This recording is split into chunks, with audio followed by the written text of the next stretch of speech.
Navbatdagi attestatsiya testini qarab o'tamiz. Demak, funksiyadan hosil olamiz.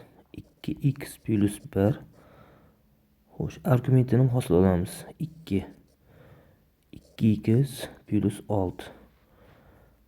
Argument joyida 2x kelyapti. 2x plus 1 shuni 5 ga tenglaymiz. 2x teng 4, x teng 2. X lang joyiga 2 ni qo'yamiz. 2 ko'paytirilgan 2 plus 1 ko'paytirilgan 2, 2 ko'paygan 2 plus 6. F hoslasi 5 bo'ladi. Ko'paygan 2 10. F hoslasi 5 10 bo'lib 2 5. Demak, javobimiz B javob.